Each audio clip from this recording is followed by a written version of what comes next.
I'm Josh Liston from On the Bubble podcast, a proud member of the GonnaGeek network, just like the show you're listening to now. The opinions expressed are those of each individual host. Check out all the other podcasts at GonnaGeekNetwork.com and get ready, because geekiness begins in 3, 2, 1. Get your notepads ready and welcome to episode number 151 of Better Podcasting.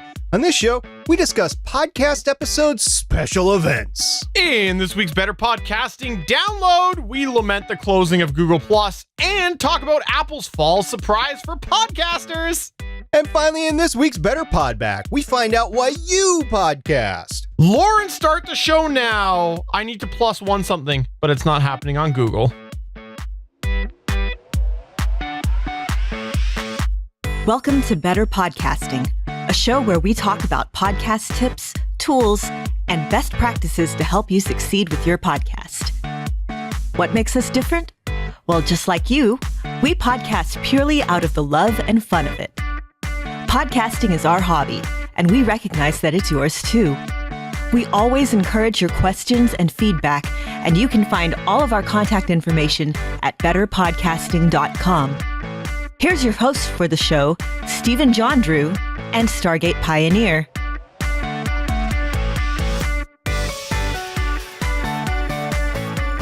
Welcome to episode 1 plus 150 of Better Podcasting. I am Stephen Jondrew, and with me, of course, is Stargate Pioneer.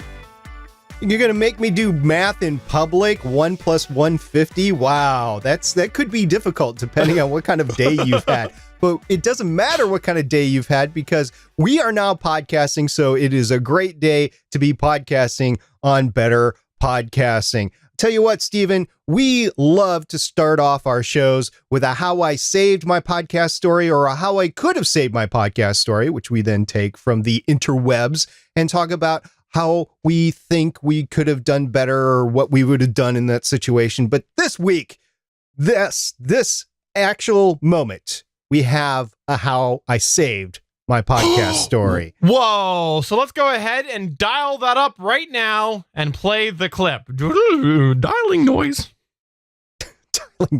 Hello, my name is SP, longtime listener, first time caller, and this is a how I saved my podcast story. So it's not out yet, but I will publish it after we record this episode. It's Legends of S.H.I.E.L.D., episode number 252. We talked about Legion on that show, Legion chapter 15, actually, which is oddly enough, the 7th episode of the 2nd season. Don't get me started on the title and the number of the seasons and everything. Anyway, the point is, on Legends of S.H.I.E.L.D., we record over the internet, over Google Hangouts, and we do multi-enders, so everybody's recording their own tracks. I record my own track, plus the track that's coming in, plus a separate track for my soundboard. Lauren records her track, Haley records her track, Michelle records her track, and usually either Haley or Michelle or both of them also record the other side because they have that capability, so they do that. Well, in this particular instance, Lauren's recording was completely unusable. First of all, it was clipping to high heaven and kickback, and second of all, she actually mixed the two recordings. I'm not exactly sure how that happened. I think her mixer is starting to go, and we've had other issues. She's started on channel 1, she moved to channel 2, she's now on channel 3. It's been a progressive fail, and in the meantime, though, she combined the audio, and she discovered it before she sent it to me because she imported it to her PC in order to convert it to FLAC. We talked about that before on the podcast, how we actually transfer our files in FLAC form rather than waveform. It's still lossless, but it's a lot smaller, like a quarter to a third the size of a WAV file.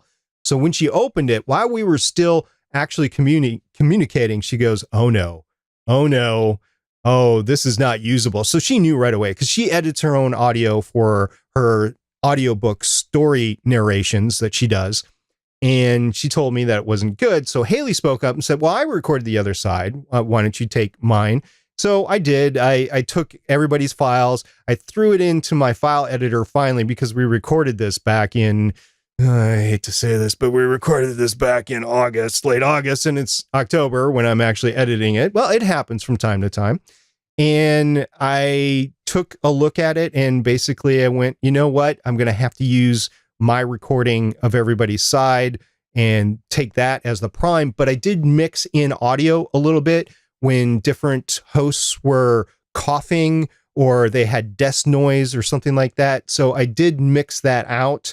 But for the most part, I took my recording, and that is how I saved my podcast. Once again, that's Legends of S.H.I.E.L.D. episode 252. If you're listening after this podcast has been promoted and published, then that one definitely is published because it'll be tonight after we finish this live recording. So that is how I saved my podcast. Wow. So you slaved lots of hours trying to mix the two together. Is that what we got out of that?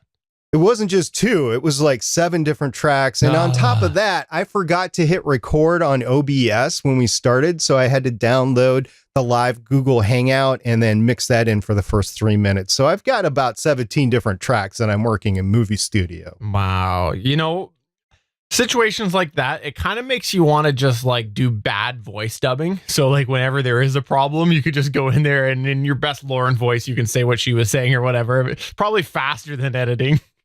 I'm Lauren and I know everything. And it's SP, you're wrong. Yeah, that's basically it. That's all I'd have to dub in. Awesome. So before we get into our main topic, we want to hit on 2 things. Number 1, if you have a How I Saved My Podcast story, please send it to us. Let us know through any of the ways. You can go ahead and you can find us at BetterPod on Twitter. You can go to facebook.com/betterpodcasting or email podcast@betterpodcasting.com.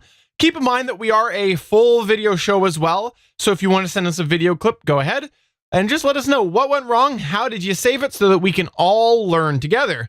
The second thing that I got before we head on to our main segment is those of you who are longtime listeners might know that I use a Zoom L12 for my audio mixer, and it's an audio mixer and recorder. Well, this past week, they released a new firmware update version 2.0, and there were some feature changes. We'll leave it at that. Tease that for the future. But yes, there were a couple of feature changes. So if you are using a Zoom L12, know that there is a firmware update out. I just wanted to make sure to mention that because I do know there are some people who listen who bought L12s based off of our discussion. One of them very, very recently. So there you go. There's a brand new firmware update. But let's go ahead and move on to our featured segment. Here we go.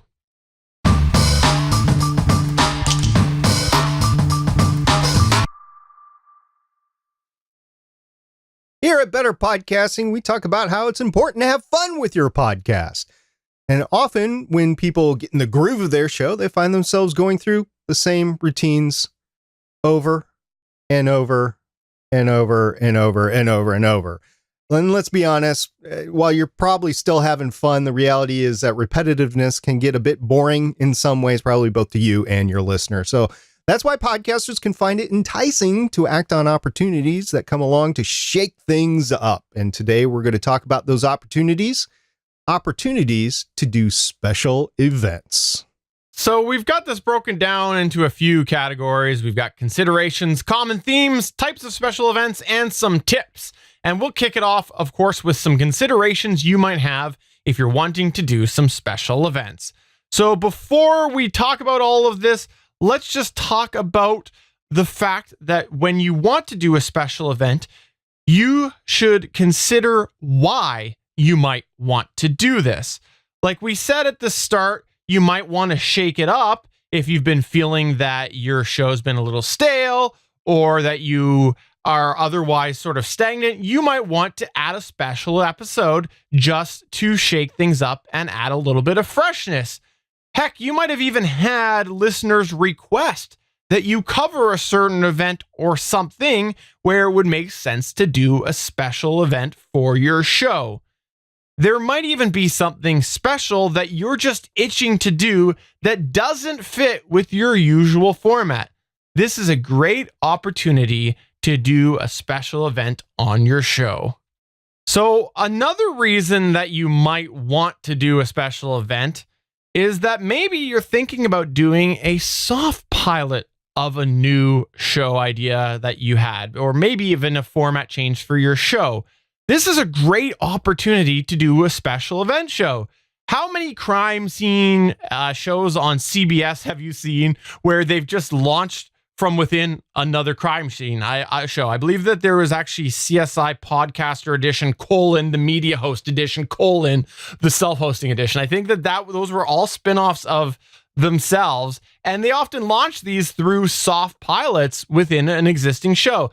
So this is a great way that you can utilize special events to maybe leverage your show.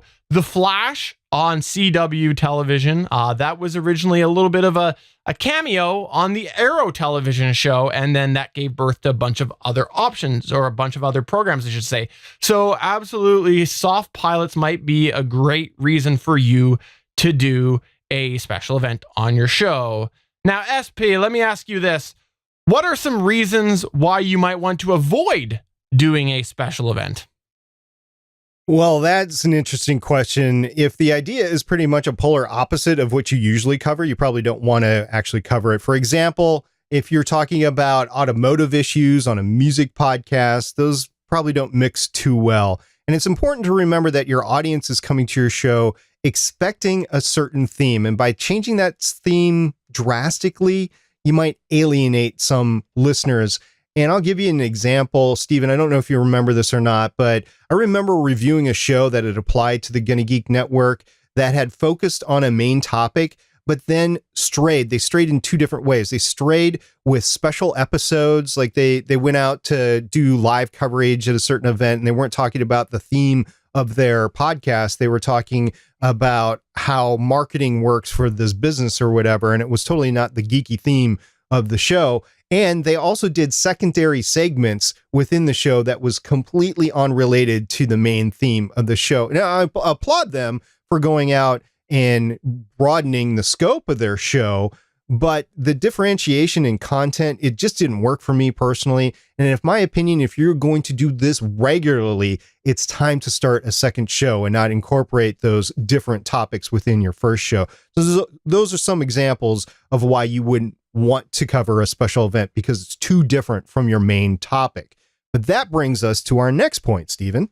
Yeah, maybe one of the reasons you want to avoid doing a special event on your show is because maybe you've done one before and it was a disaster. Maybe it drove your audience away. You saw that your numbers went from 100,000 like they are here on Better Podcasting down to 1 like they are when SP's away. So absolutely, maybe that's been your experience with special events. Obviously, it's your show and everything, but you want to pay attention to what your audience likes as well. And so if you failed at one before, you might want to think about holding off doing another.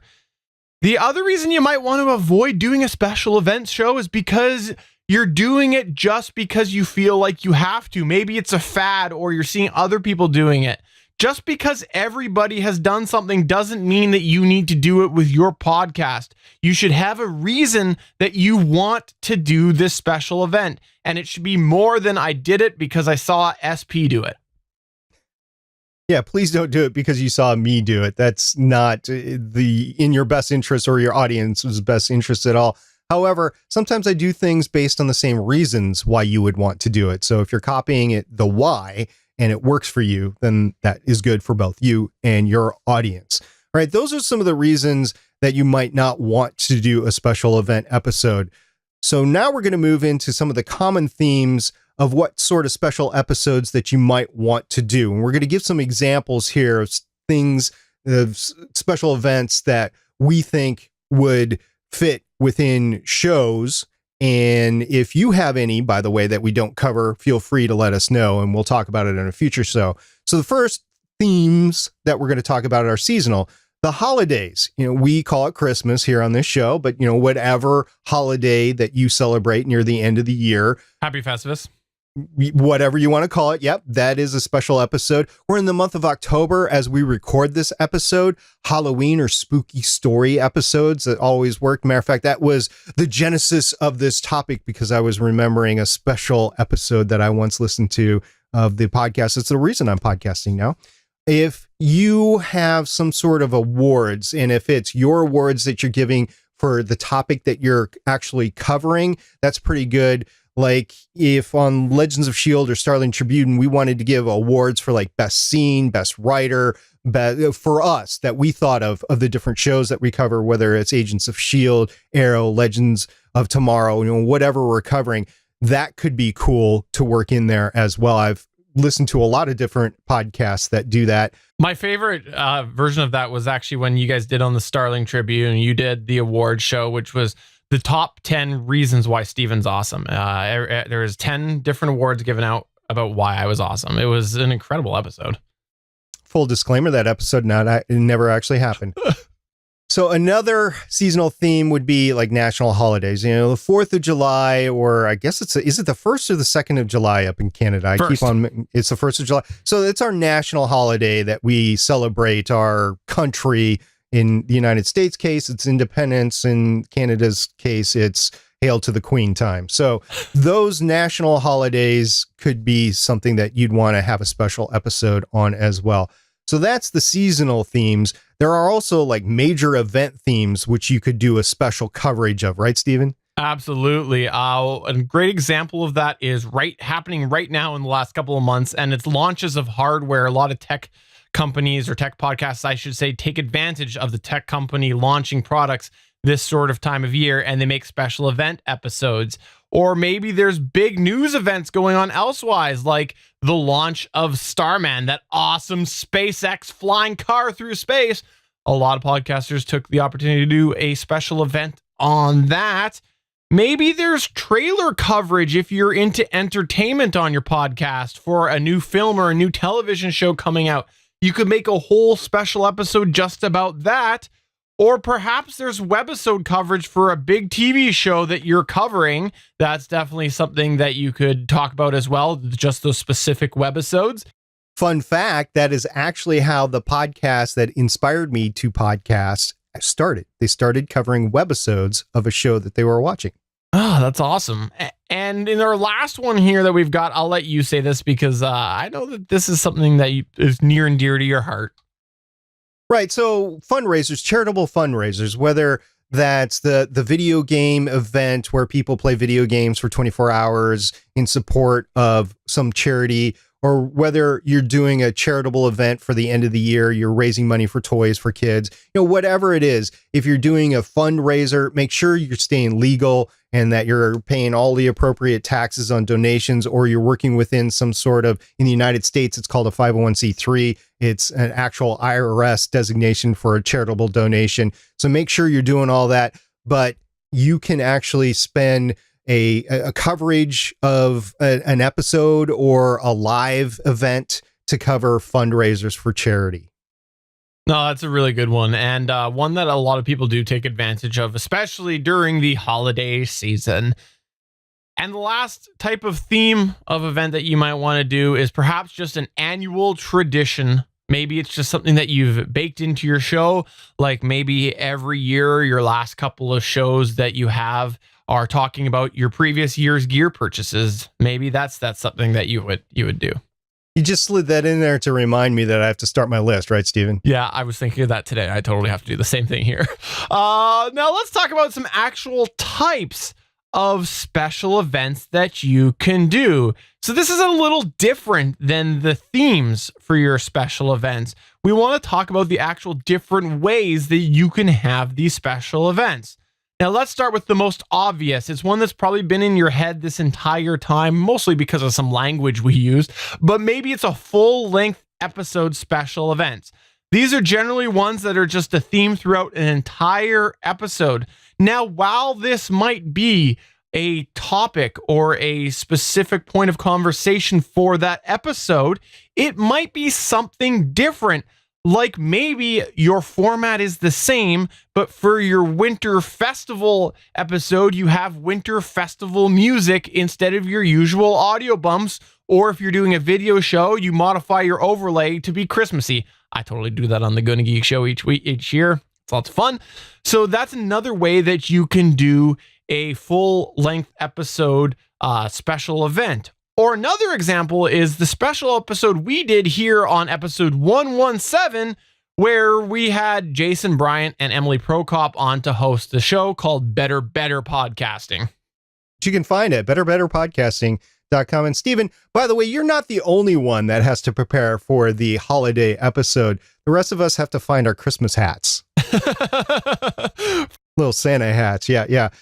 So another thing that you could do is special segments, and this doesn't necessarily need to be an entire show. It could just be that you make room in your regular episode for a special feature segment. This can be a great compromise to balance your audience's usual taste with something that's new. For example, this last year on the GonnaGeek show, Stephen did a retelling of A Christmas Carol, and that was a segment within the actual show. And I think that worked great because we had our normal end of the year show, and then we sprinkled in Stephen's great production of A Christmas Carol. And another thing that you could do is not just one episode, but a multi-part arc. So multiple episodes. You can make a special feature span several different episodes, 2, 3, 4, 5, or maybe like you could do it in trilogy fashion, like Star Wars, and you have the original trilogy, and then you go back and then you do another, maybe a prequel trilogy, and then you wait 30 years and then you come back and do the final actual trilogy. Maybe that won't work for podcasting, but you get my point. You could do it in batches of trilogies. So you can do it any which way. There's no hard, fast rules on any of this. Let's just give an example on what a trilogy could be. This month on Stephen's Paint Drying Podcast, we're going to feature latex paints. Each episode will be about a different manufacturer. So you could go down all the manufacturers, Interlux, DuPont, whatever paint manufacturers are out there. Use promo code Better Podcasting at No, we're not doing that. And you will get absolutely squad.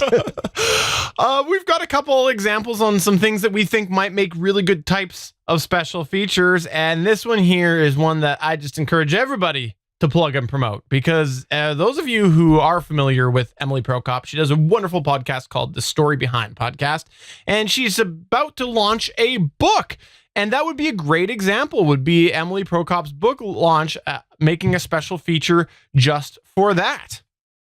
That's right. Her book comes out a couple of days after this podcast comes out. So make sure you check for The Story Behind by Emily Prokop on Amazon, and you will get a great book. I've already pre-ordered. I'm good on that. Another great example of a special event, which we have actually partaken in Better Podcasting through our extended audience, is Jason Bryant. Remember when Jason Bryant went down to the Olympics and he was announcing the Olympics? That was awesome, Jason, by the way. He took the time to maybe record a couple of interviews down there. So that was kind of a special event, which he could interweave back into his regular podcast. He couldn't actually get a podcast done when he was down there. Time differences. He was working 12 hours a day and so on and so forth. But that was a great example. Take advantage. If you're going to be like a keynote of an event like Jason was, I mean, let's face it, nobody's going to the Olympics to see Jason, but they're going to see the wrestlers. I would go. Of course you would. But they're going to see the wrestlers, which Jason is actually announcing. So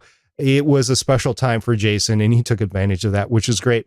And also, this is a new one, actually, just came out in this latest episode of Jondrew Says. So a lot of longtime listeners know that we are friends of Jondrew Scott from the Podcast YouTube channel. He also does a podcast called Jondrew Says.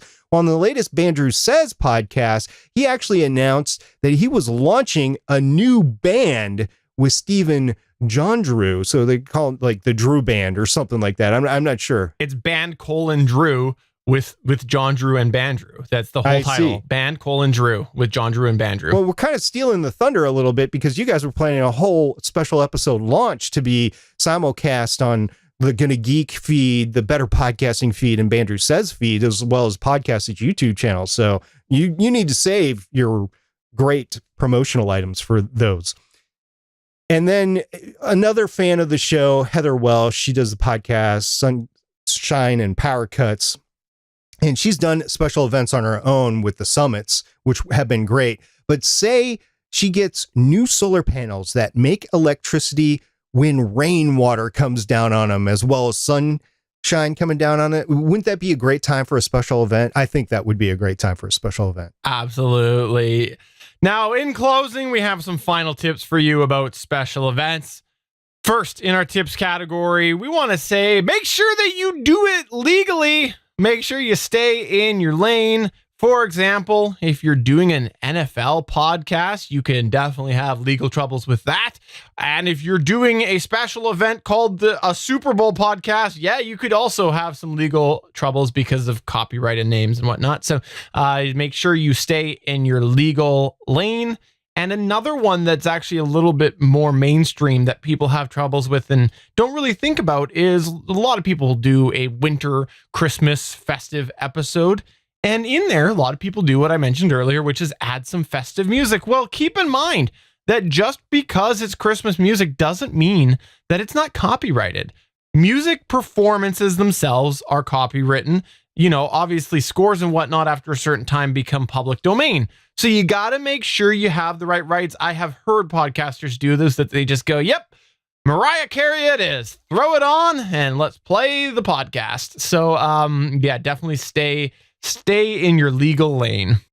While I do not mind the Mariah Carey songs, matter of fact, she does my favorite song of all for Christmas, I need to take a moment as a Better Podcasting host just to tell everybody that a lot of stuff that's going on right now with Apple and Google and Spotify is just going to get worse. So don't think you can play music on your podcast and keep it up there forever, because they're going to start running bots and they're going to identify this stuff and you're going to be taken down. And it's just a precautionary note. It's not happening as much right now. It's going to happen a lot more in the future. For sure. What else we have in the tips category, SB?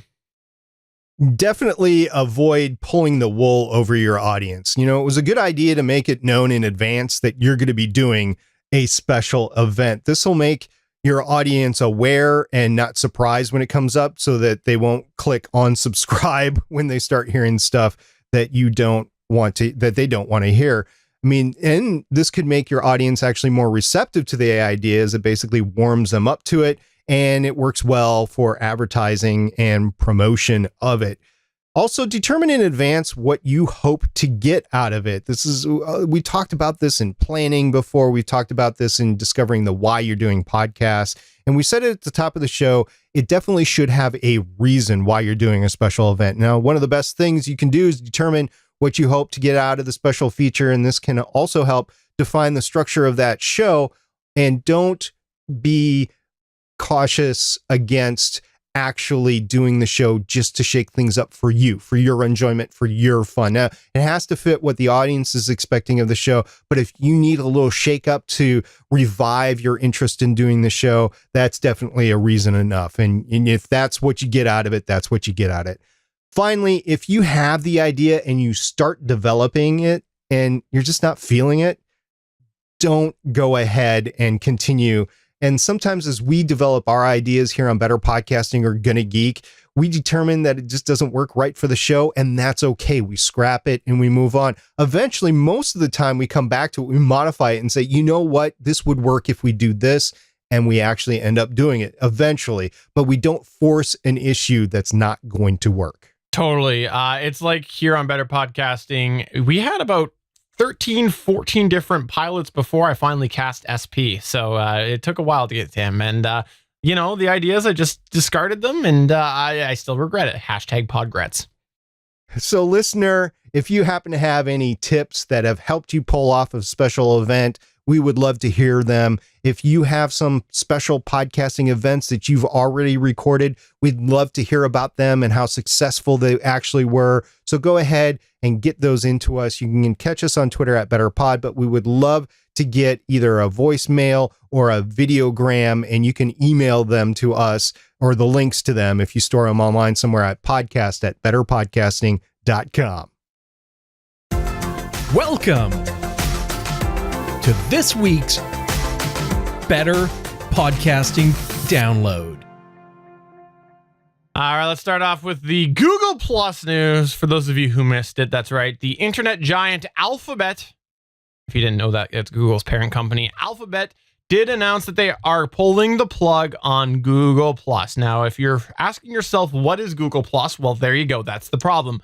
So Google Plus was a social network that got a little bit of momentum to start, but then just trickled off like all of the other Google past social network attempts. And what they're saying, and this came from Ben Smith, who's Alphabet's VP of engineering, He said that Google Plus, as we know it, will be ending.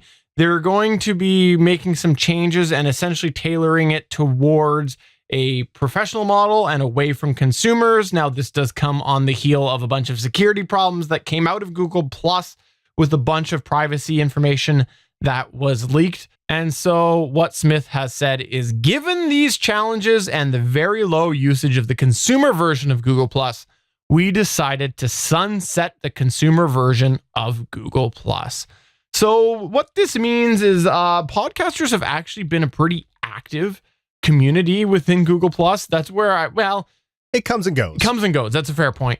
And I will say that I've seen some people question whether or not Google can just go and close hundreds of thousand membership communities. And quite honestly, when you look at how Google Plus stacks up to Facebook's audience, it's really nothing. The Facebook user base is like what? How big is it? I think it's like 2.23 billion users or something on Facebook. So a couple 100,000 users on Google Plus, really not that many people. And if they're saying they're sunsetting the consumer version of Google Plus, they're sunsetting it. Google doesn't usually announce these things and backtrack. So I would say that if you're part of a Google Plus community, contrary to what people are saying, it's probably a good idea to assume that it's going away. Obviously, there will be a non-consumer version, but how many of these people that are on those communities right now are going to go and change to be non-consumer? Probably most of them aren't. I think that if you take a look at how Google Plus has been working the last few years, it just hasn't been really prevalent, and it hasn't been promoted, and it's not really garnering that many new users. People are going to other types of social media. They're going, believe it or not, to LinkedIn. They're going to Instagram. They're starting to go to Discord. They've always been on Reddit. I mean, there's just too many other places for people to go as far as social media goes. While Google Plus was a good option with Facebook, Facebook versus Google Plus, that Facebook has won, at least for now. And I think Google will be back eventually with some sort of social media thing, but I think they're going to have to build it from the ground up. And Google Plus is just not working. It's not branded right. And they're not getting more users on there. The communities aren't necessarily growing as much as you'd want to. So I'm not surprised at this. And to be honest, the amount of new podcasters that have been going into the podcast group and then just spamming their stuff, I'm kind of sick of it. And maybe that's still happening over at Facebook. Again, I'm not on Facebook, so I wouldn't know. And I'm not in the Facebook communities or anything like that. So that is a bit old. And if it takes sunsetting it to get rid of it, I'm fine with that. And just move on with life. And that's the way things go. I'm interested in our audience, if they've used Google Plus for their personal podcast communities and how that's worked and how they think they're going to transition into other things. So listeners, if you are in that position, I'm interested to hear where you're at. I know one of our friends on the GonnaGeek Network, Cody Gott, was a big Google Plus user, but he has even transitioned with his new professional podcast into a Discord group versus Google Plus. So it seems to be where all the hip people are. And also, while we're talking about this, I want to just make sure to channel the better half of Jondrew and just tell you that I kind of brushed over the privacy concerns. It is something worth Googling if you are about privacy, because there's, some interesting things that came out of that privacy leak from Google Plus, and I would be remiss not to highlight that. Well, this coming from the guy that has sold his soul to Google and has been okay with it too. Where's my Google home? Yeah, that's you. That's not Jondrew. Also, we had another issue happen to a lot of podcasters within the past week that we want to talk about. And that is last Wednesday or Thursday, I believe, after we recorded, shows just disappeared from iTunes. And it wasn't what they were actually doing with the keyword stuff. And we'll get to that in a second. They just disappeared. And it happened to so many people that all the podcast media hosts that were servicing these podcasts that were saying, where's my podcast? Because I guess people check every day if their podcast is in iTunes. I do not, but I guess a lot of people do. So enough people actually contacted the podcast services like Libsyn that everybody was coming out and saying, no, wait a minute, this is an iTunes issue, Apple Podcasts issue. The Apple is working on it and they will have it fixed. And indeed, they pretty much had it fixed the next day. So this is an example of making sure that you have another location for people to go to get your podcast. Now, if people were subscribed to your show, they could still go into both the app and the desktop version of iTunes and Apple Podcasts and actually see all the episodes, but they couldn't see the episodes if you were looking for a new show. It would show the show that was there, but there would be no episodes on there. So there would be no way to listen or check it out or download it or subscribe or anything like that. So it was important for people, and I get it. You get somewhere between 60 and 70% of the community's podcast listenership through Apple. So I hope that they would be available for your show. So that's one thing that happens, Stephen. You have anything to add that I missed there, Stephen? Not with that, but the other side of the Apple coin is to do with further kickouts of people from the Apple Podcast Store. We've talked about it before. There's a lot of things going on right now about Apple really truncating, we'll call it, condensing down the old Apple Podcast listeroonie. I think that's the official term that they've got over there.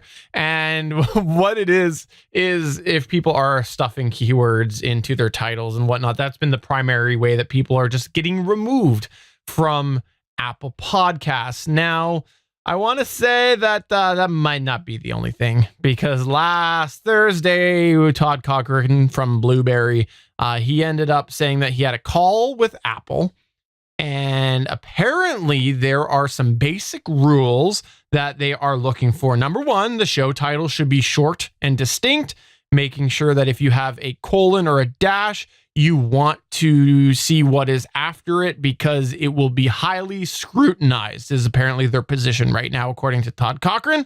The other thing, though, and this is the one that's going to get a lot of people, is the author needs to be an author.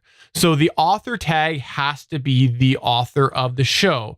So if it was like us, it would be Stephen, Jondrew, and Stargate Pioneer, not Stephen, Jondrew, and Stargate Pioneer, people who have been doing a combination of 10 years of podcasting and 3,000 episodes or whatever.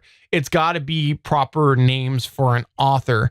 And also for the episode description, watch the keyword stuffing there. The episode title needs to be descriptive of the episode, and just don't stuff a bunch of descriptors into your episode description, because apparently this is something else that they're going to be cracking down on. So what this means for you as a hobby podcaster is two things. Number one, go check your feed main properties right away. Those are the easiest things that you can fix. Check your title, check your description, and check your author tag. Check those over and see if they look like they're keyword stuffing.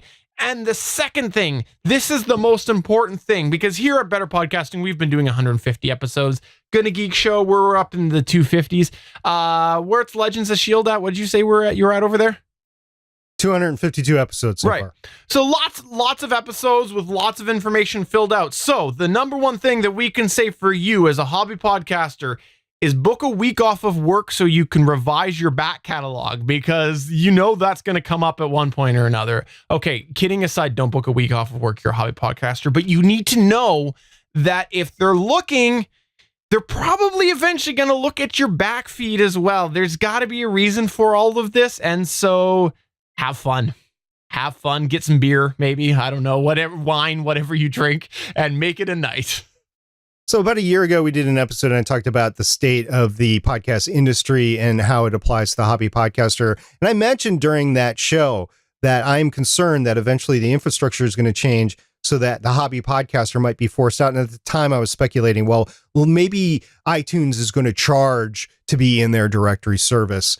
Well, this is not what happened, but it's effectively what happened, is that iTunes is rapidly changing what the criteria is to list on their service. And it's changing so fast. If you're not actually keeping up with the podcast infrastructure in the industry, that you might get left behind. Your podcast could get pulled. Heck, I even know another podcast about podcasting that got pulled. And yes, it was for keyword stuffing. And I informed the individual, and hopefully that individual will update the show so that it comes back, because it's not a bad show. But I was shocked that it was actually pulled, because I was looking for it, because I was trying to promote it on Reddit.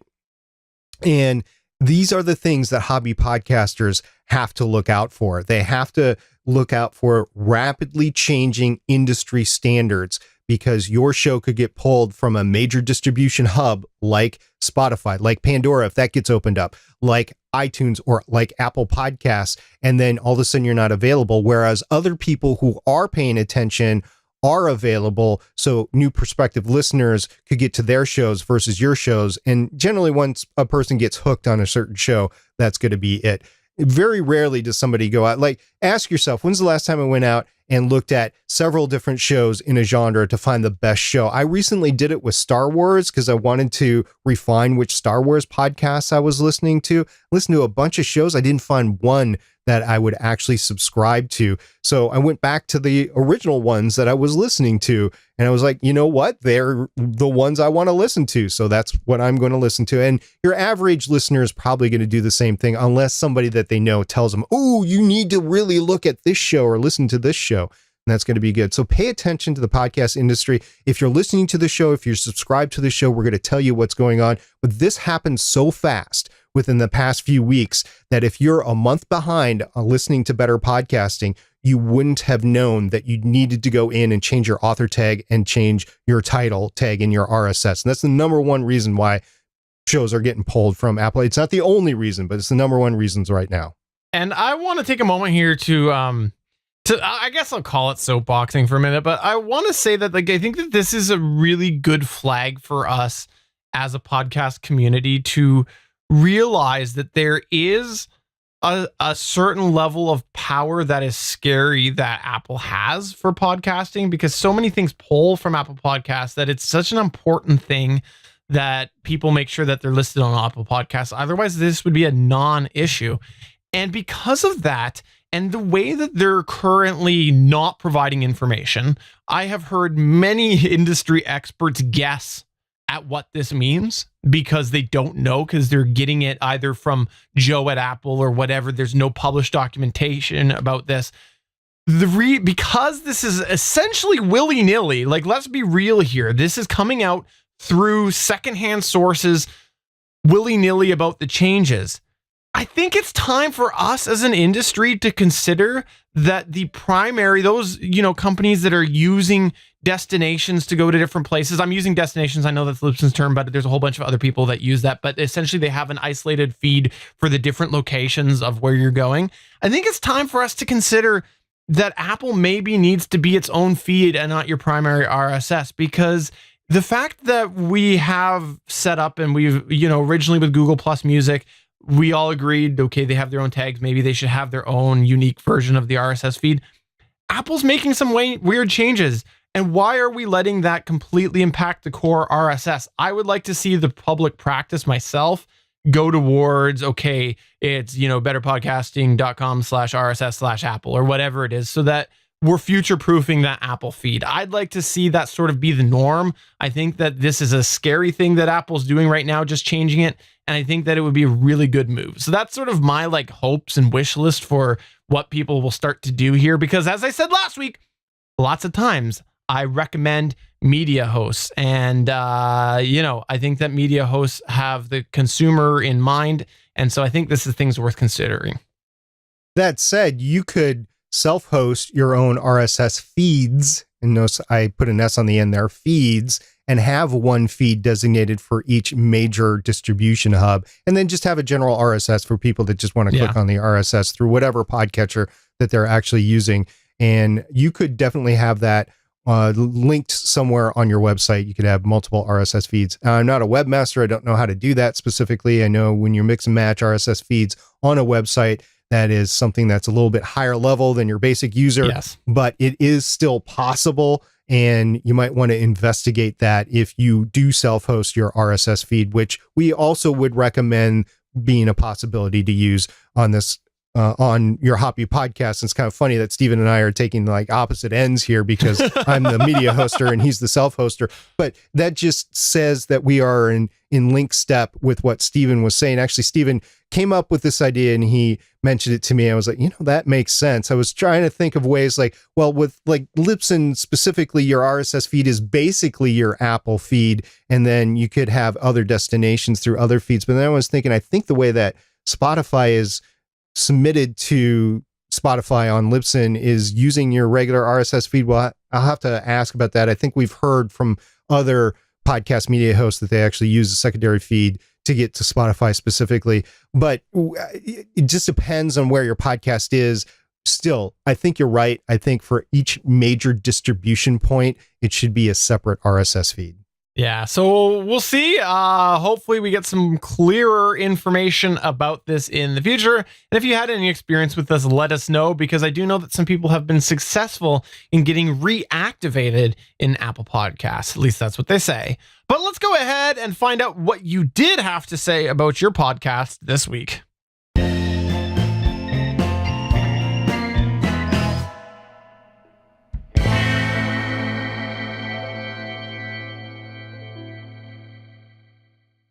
All right, let's kick it off with a tweet we got last week shortly after the show from the one and only Jondrew over at Podcastage. That's right, at Twitter at Podcastage.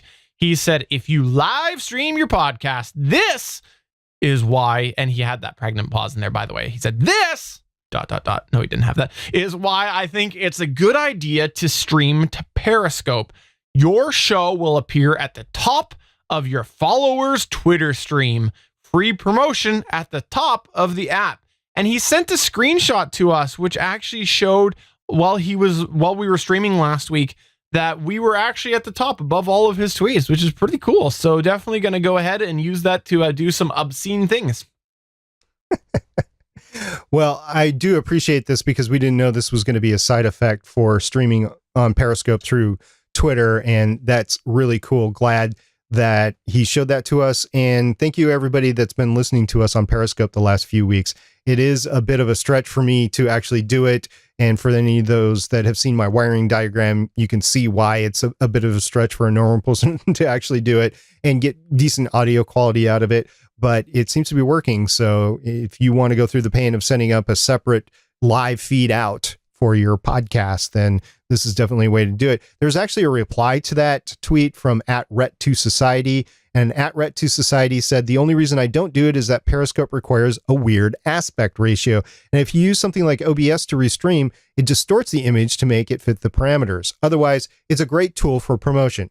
Okay, that's another issue altogether. That's a video issue. What we're doing is audio only streaming through Periscope to get on Twitter. And it seems to be the only way that you can actually live stream audio to Twitter, which is why we're doing it. But yeah, video, whole other issue.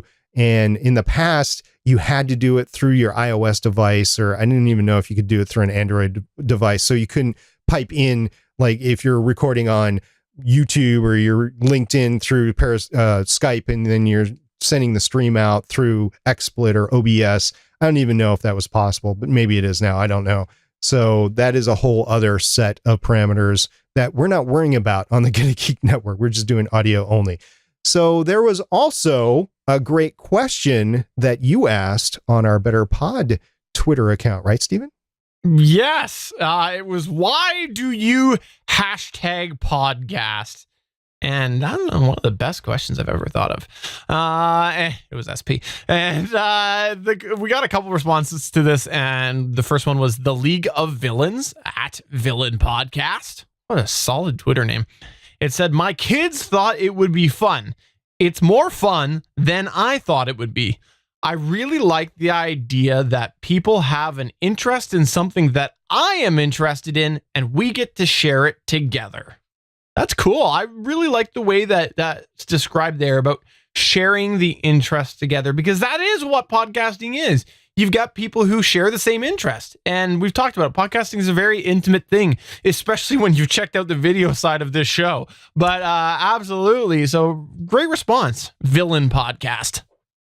We also had a response from Alt Nomit, and that's spelled ALLTINOMIT. And Kenneth, who runs the account, said, hard to say. I love it though, and feel the urge when I have not been doing it for a while. It is fun to entertain, fun to talk with friends and strangers about things that interest us, and fun to produce something that sounds good. It's one of my favorite hobbies. So thank you very much for that, Kenneth. We also had a reply from @Jondrew says, wow, he's just hitting us with tweets left and right with different accounts this week. He said, @Better Pod, you need to push the darkness away somehow. Am I right? In seriousness, it started as just an excuse to set aside time to research and talk about news. Now it's more about being fun, analyzing news through the lens of a paranoid content creator and answering questions. Yes, Jondrew, that's particularly of note when you go into your little green corner and you talk about conspiracies. We also had Navox. No, we'll go with Navox. She said, it is more of a creative outlet for me to podcast about Warcraft and all of the geeky, nerdy things I enjoy. And I apologize. I know you're a listener, so my apologies for butchering your name. We had Capes on the Couch @Capes on the Couch say we wanted to further discuss about #mental health and figured #comic books and pop culture was the best way to do it. A good tie-in there. It is indeed. We do it all the time on Legends of S.H.I.E.L.D. There was also a response from @WinKellyCharles, and she said, get the word out on CP. And just a note, CP stands for cerebral palsy. And if you have a question about that, I would recommend that you also see the story behind the Paralympics. And that is the story behind episode number 107. And when Charles actually introduced that segment. So yes, I do remember that. We also had Get in the Car, loser, which was @GITCLPOD, said whether they are laughing at us or with us, it doesn't matter. We just want people laughing. Awesome. Fantastic. Laughter is such an important part of life. And that's great to see that that's the target of your podcast. We had Jonathan Bloom @Jonathan Bloom say building communication skills, creative outlet, and it is fun. We also had @TheZacharyWebb say to talk about topics I love and geek out on podcasting tech. In our second to last one, we had The Gap Podcast, which was @PodcastGap, say I love talking and socializing with my friends. And finally, in our last one came from one of our own. SP, why don't you go ahead and read what that one was? Says this is from @Stargate Pioneer and says, for the love of my amazing handsome co-host @Stephen Jondrew. Special note, I did not write that tweet. Stephen actually put that in the show notes right as we were coming up on it. And those are his words, not mine, including handscum. Apparently I am. Apparently I need to work on my typing skills. We also, in an unrelated tweet, had from Aurelia Pod say @BetterPod with today's talk on ground buzzing and ground loop isolators. I have a question. If I have a hum/buzz while monitoring via an HA400 headphone splitter/amp that isn't in the recording on the H6, is that a potential cause? I will say yes, it is a potential cause. Not always, but it is. And I'll give you a first-hand example of that, actually. So myself, up until I got the Zoom L12, I had my headphones plugged into my HA400 headphone amplifier. Never had a problem with the buzz with the headphones directly plugged in. However, I also have going from that amplifier my regular computer speakers. I have determined that there is a ground loop that goes between the two of those. So you could potentially have something that is causing a ground loop issue, but it could also be a faulty piece of equipment. It could be just something else getting in the way. But yes, that definitely could be a reason. And the reason why is because the HA400 runs off of power, and that's generally where you see ground loops, is by powered devices. So that could definitely be a reason. And what you might want to do is take one of those isolators that we spoke of and just throw it between the HA400 and your headphones and see if it goes away. If it does go away, then you've found the problem. But otherwise, look at the input. Try throwing it between the whatever the HA400 input is and where that goes. Put it there because it could be a problem there. Like if your computer, for example, goes into your HA400, put it there because the ground loop could be in multiple places. I think with your case, you probably go from your Zoom into your HA400 and the Zoom is powered, the HA400 is powered. That is a recipe for a ground loop issue. SP, what do you got? I definitely think it can. And the biggest issue that I think it can be is because that HA400 is powered. It's actually plugged in. So it could be plugged in and causing the ground loop through the normal ways that you could get a ground loop through your home or wherever you're plugged into AC or power system. So yeah, I would try to troubleshoot and take as much out as you can and try to monitor along each stage if you can and see what the issue is. And then if you find the issue, put the ground loop isolator in. If it works, it works. You're all good there.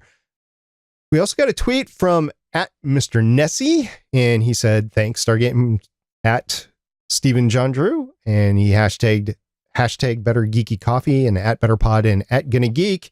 And that was because Stephen sent Christopher Nessie a couple of mugs, a GonnaGeek mug and a Better Podcasting mug, because we consider imitation the best part of flattery. And apparently he designed his network because of the GonnaGeek network design. So we just wanted to say thank you for tipping your hat to us. And so we sent a couple of mugs. At Joshua Liston tweeted us as well, and he said, at Stephen Jondrew, at Stargate Pioneer, how many affiliate plugs would the gurus have jammed into BP 150? 979.79 plugs? How many did the guys actually get into BP 150? 0. This makes me happy. Yeah, we don't actually promote anything on this show other than go watch our rest of our great content. So that is awesome. And I actually prefer that way. I don't like a lot of plugs or commercials in my podcast. It's one of the reasons why I loved podcasting, even versus satellite radio back in the day.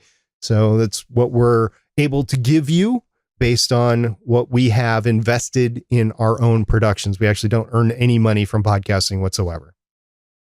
And finally, in our email, we had Jonathan Bloom send us an email just today and said, listening to the latest Bandrew Says podcast, man, how many plugs are you going to get out of us, Bandrew? And he said, I finally figured it out. Stephen Bandrew and Stephen Jondrew, they're the same person. We've never seen both in the same room. Cue the Bandrew Says Conspiracy Corner music. Oh, and also the latest episode of Ear Biscuits by Rhett and Link talks about YouTube burnout and is a great one for every creative to listen to. So we had a really good point, which was about me, and a lesser good point, which was about a creative source. So there you go. I will be the first to tell you that even though I've not seen them in the same room at the same time, that Stephen Jondrew and Mr. Bandrew are two way different people. They are not the same person. I'm sorry, Jonathan, if you think they're the same, but they are not. I mean, good analysts there. I mean, I have not seen them in the same place, so I guess it's possible, but I don't think so. And I have seen Stephen's brother, David, so I know that there's a difference. 3 words, or are we? ? You need to get the Conspiracy Corner music and effects and everything from Bandrew if you want to go there. By the way, for those of you who aren't familiar with this Bandrew that we've been speaking about, he does a couple of different shows, and one of the things that's probably most relevant to you as a podcaster is the Podcastage YouTube channel. You should definitely check that out, youtube.com/podcastage. A lot of really great microphone and other equipment information on that show. So check that out. That's Podcastage on the YouTube. There, it's officially the name, the YouTube. YouTube. I thought it was the YouTubes. Well, that is going to take us to the end of the show. Before we wrap up, we just want to remind you that we're part of the GonnaGeek Network. The GonnaGeek Network has a bunch of amazing geeky content on it. We encourage you to check that out at GonnaGeekNetwork.com. But if you have a geeky show, you can always apply at GonnaGeek.com/join.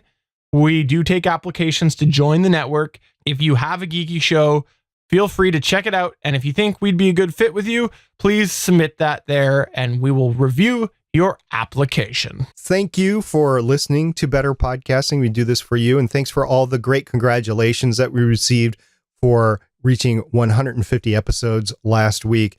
That was a fun episode for us to do. And we'll see if we can duplicate some kind of funness or a special event episode for 200. No promises, but we are thinking about it even now. Awesome. So there you go for episode number 151 of Better Podcasting. I'm Stephen Jondrew saying, feel like I need to get prepared for Christmas. There was a lot of Christmas talk in here. I'm SP saying, of course he needs to think about preparing for Christmas. He has a billion Christmas lights he needs to get out. I'll see you guys next week. Bye. Bye.